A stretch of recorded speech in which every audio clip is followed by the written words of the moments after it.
የተወደዳችሁ ክቡራትና ክቡራን እንዴት አላችሁልን? ዛሬ እፍታችን ቲያትር ያስቃኛቸዋል። የምንገኘው በአዲሱ የህፃናትና ወጣቶች ቲያትር እና ሲኒማ ኮምፕሌክስ ነው። እንግዲህ ከጀርባዬ እንደምትመለከቱት ዛሬ ወክኔ አምባ የተሰኘው ታሪካዊ ቲያትር ወደ መካከለኛው ዘመን የኢትዮጵያ ታሪክ ተጉዞ አንድ ታሪክ መዞ በደራሲ መልካሙ ዘሪሁን በዋና አዘጋጅ ዳግማዊ አመለወርቅ ፈይሳና በረዳት አዘጋጅ ተስፋዬ ሲማ አማካኝነት ዛሬ ለእይታ በቅቷል። እኛ ደግሞ ዛሬ በተመረቀበት ቦታ ተገኝተን በእፍታችን ቲያትሩ ስለምንድን ነው የሚያወራው የሚለውንና ከቲያትሩ እይታ ከመመረቅ በኋላ ደግሞ የሰዎች ወይም ደግሞ የሙያተኞች አስተያየትስ ምን ይመስላል የሚለውን ወደ እናንተ እናደርሳለን። አብራችሁን ሁኑ። ሁሉንም ነገር ወደ እናንተ አሻግራለሁ። ተነስ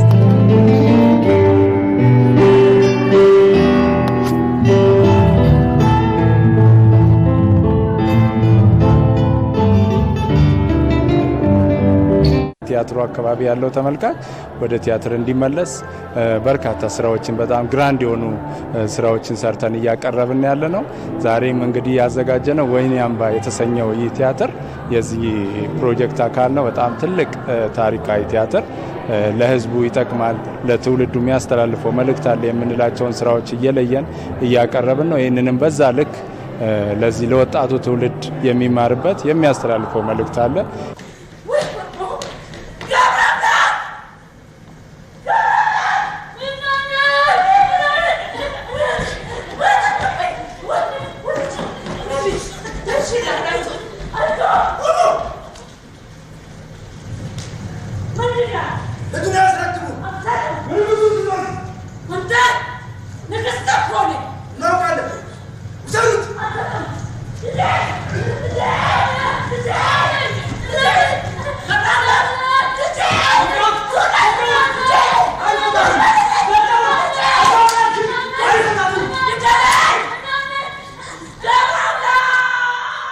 ዝግጅቱ ወደ 6 ወር ገደማ ሲፈጅ የተለያዩ እርከኖች ነበሩት። እርከኖቹ ከምርምር ይጀምራል። ከንባብና ምርምር። ንባቡ ቀላል አይደለም። ቀላል ጊዜ አልፈጀም።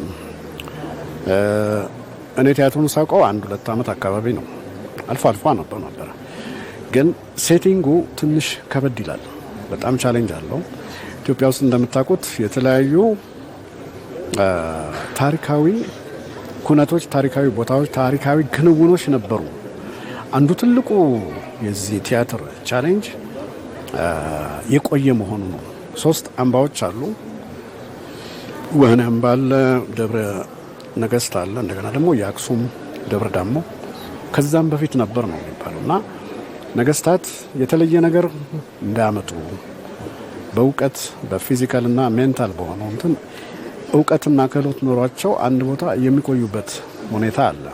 እንትን እንዳይሆኑ ትሬት እንዳይሆኑ ላለው መንግስት ስጋት እንዳይሆኑ እንደዚህ አይነት ዘዴ ነበር። አባቶች አገርን ለማቆየት እንዲህ አይነት ዘዴ ይጠቀማሉ። ያን ማወቅ ራሱ በራሱ በጣም ትልቅ እንትን ነበር። እሱን ጨርሰን እንደገና ደግሞ ሌላ በተግባር ማየት ያለብን በፊልምም በሌሎችም ዘዴዎች እነዚህን ተዋንያኑን የማስታጠቅ ነገር፣ የማሳወቅ ነገር ከራሴ አልፎ ማለት ነው። ከዛ ውጪ መድረክ ላይ ደግሞ የተለያዩ እርከኖች አሉ።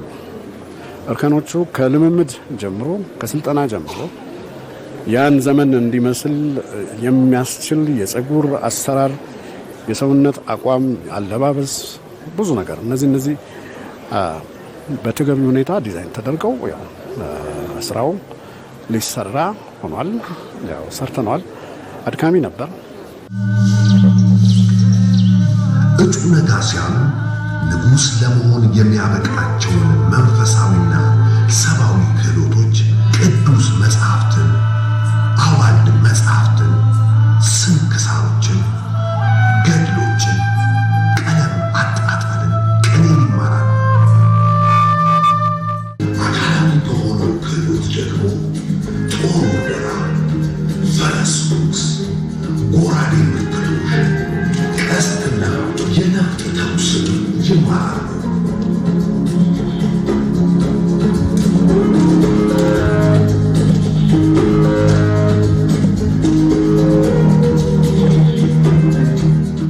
ታሪካዊ ቲያትር ከእውነት አይፋለስም ያለውን እውነት ማሳየት ነው ለዛ እንዲረዳን እንደውም እኛ ስክሪፕቱን ብቻ ሳይሆን ድራማተርጂ ይባላል ያ ማለት ቲያትሩን ታሪካዊውን ስክሪፕቱን እውነቶችን የሚተረጉም ባለሙያም ሁሉ ነበር ይሄን ስራ ስንሰራ ማለት ነው ያ ማለት እንግዲህ ከእውነቱ ላለመፋለስ እውነቱን ላለመሳትን ብቻ ደግሞ ሳይሆን እውነቱን በተሻለ ሁኔታ ማቅረብ እንዲቻል ለማድረግ ማለት ነው ስለዚህ በዛ በኩል በደንብ ተዘጋጅተንበታል መጽሐፍትን መርምር እንዲረዳን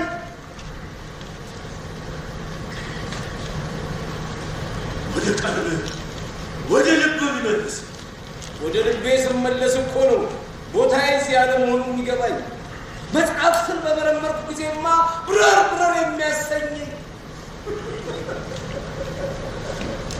ገርባክ ወዴት ብረር ወዴት ሸፍት ነው ወዲያ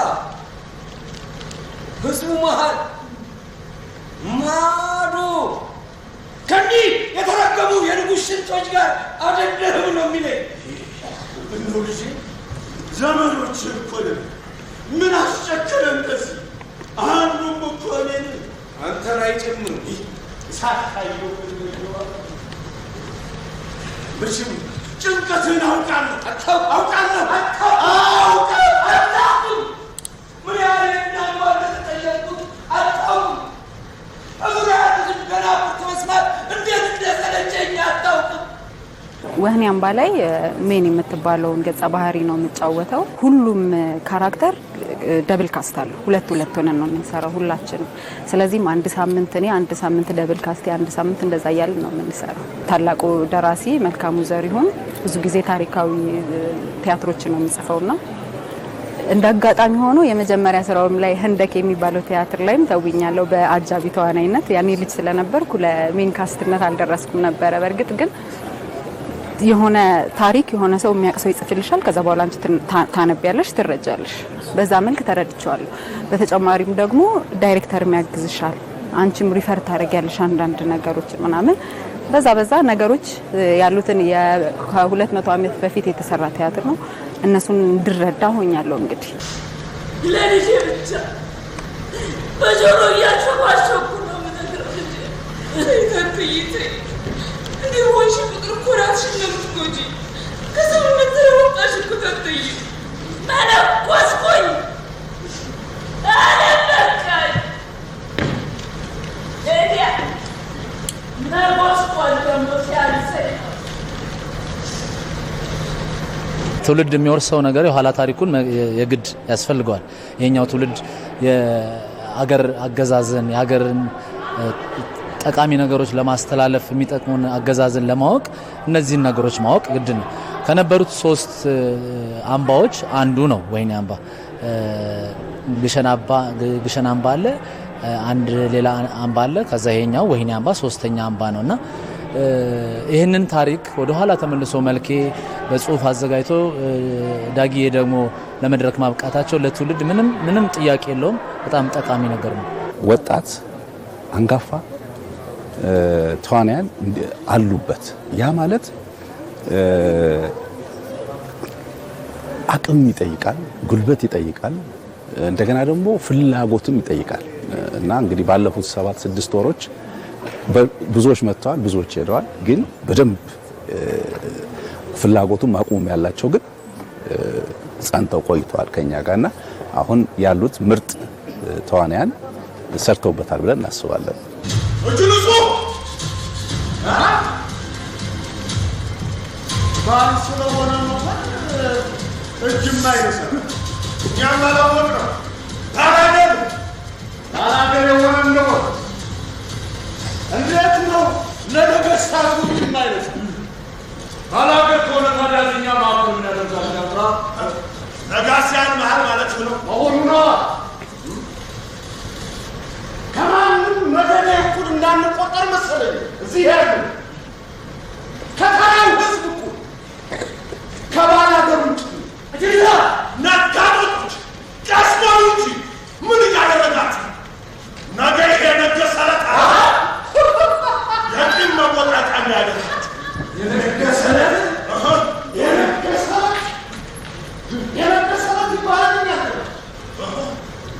እኔ ካስት የተደረኩት ቲያትሩን መለማመድ ከጀመሩ ከ2 ቀን በኋላ ነው። ምንድነው ጽናት አበራ ነች የጠቆመችኝ። ለዳጊ ሂድና አናግረው አለችኝ። ስክሪፕት ላከችልኝ፣ አነበብኩ። ዳጊ ጋር መጣው፣ አወራሁት። ቀጥታ ምንም አላንገራገረም ጀምር ነው ያለኝ። ያለፉት 6 ወራቶች እንግዲህ ከፋሲል ጋር ደብል ካስት ሆነን እየተለማመድን ቆይተናል። ዛሬ ፋሲል ያስመርቃል። በየሳምንቱ እየተቀያየርን እና ፋሲል እንሰራለን ማለት ነው። ዋና ካራክተር ነው፣ አካለ ወልድ ይባላል ካራክተሩ። በጣም የስልጣን ጥመኛ ነው፣ ልዑል ነው። በጣም የስልጣን ጥመኛ ነው። እንግዲህ የስልጣን ጥሙን እንዴት ያረካል? ያው ቲያትሩን አይተን የምንገነዘበው ይሆናል። በዛ መልኩ ነው የተቀረጸ አካለ ወልድ። እኛም ጥሩ አድርገን ተጫውተነዋል። መጥቶ ሁሉም ሰው ደግሞ በየሳምንቱ ቢያየው ደስ ይለኛል። ወደ ኋላ መሄድ እና የዛን ጊዜ የነበረውን ካለባበስ ብቻ አመጋገብ ምን ይበሉ ነበር? ምን አይነት ጫማ ያደርጉ ነበር? ስነ ጽሁፉ ምን ይል ነበር? የዛን ጊዜ የነበረው ስነ ጽሁፍ ግጥሞቹ የዛን ጊዜ ሲገጥሙ ምን ይሉ ነበር? እነዚህ ነገሮች ማየት ነበረብን እና በተቻለ መጠን ከለር ራሱ ጊዜው ምን ይመስላል ያ ሁሉ እንግዲህ በደንብ ተጨንቀንበታል፣ ተቸግረንበታል ብለን የምናስበው ነው እና መጨረሻ ላይ ተሳካልን ይመስለኛል። ደብል ካስቲንግ ተጠቅመናል።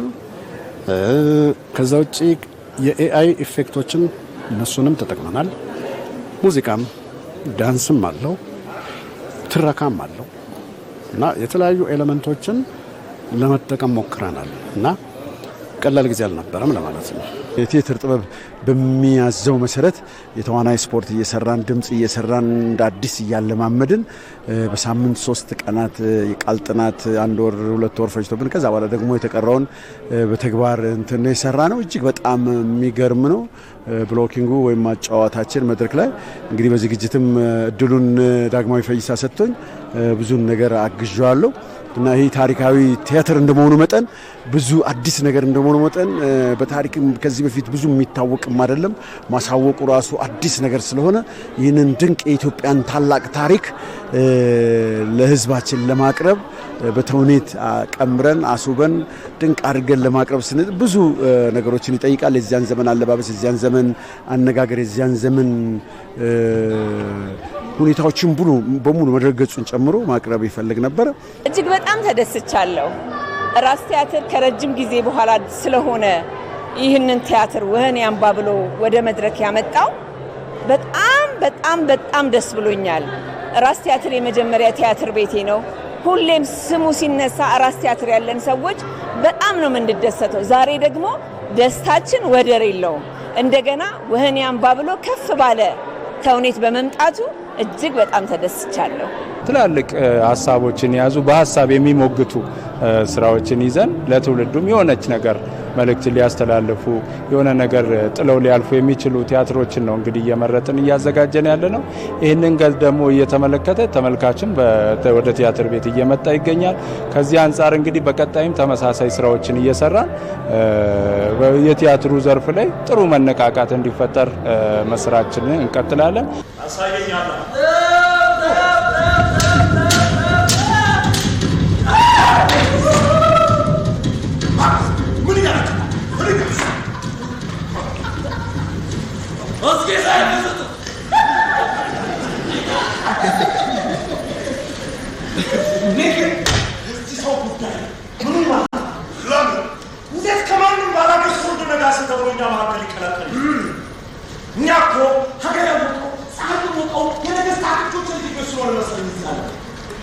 የታሰበ ነገር ቢኖር ነው እንጂ ማንንም ባላገር ማኛ ማከል ይከራከራል።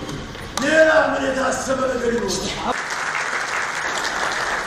የተወደዳችሁ የዛሬው ፍታችን እንግዲህ ወህኒ አምባ የተሰኘውን አዲስ ታሪካዊ ቲያትርን በምርቃቱ ዕለት ተገኝቶ እንግዲህ ያሉትን ስሜቶች ከቲያትሩም ትንሽ ቀመስ አድርገናችሁ በዚህ አጠናቀቅን። እንዴት አገኛችሁት? ለማንኛውም ማየት ለምትፈልጉ ሁልጊዜም እሁድ ማለት ነው ከ8 ሰዓት ጀምሮ በዚህ በአዲሱ የህፃናትና ወጣቶች ቲያትር እና ሲኒማ ኮምፕሌክስ መጣችሁ መታደም ትችላላችሁ። እጅግ በጣም ድንቅ ከዚህ በፊት ተነግሮ የማያውቅ ያልተነካ ታሪክን ይዞ መጥቷል። ወህኒ አምባ ዛሬ በፍታችን ቃይተናል። ድልነሳ መንግስቴ ከካሜራ ባለሙያው ደበበ ከበደ ጋር ነበርኩ። ቲያትር ደስ ይላል። ቻው ቻው።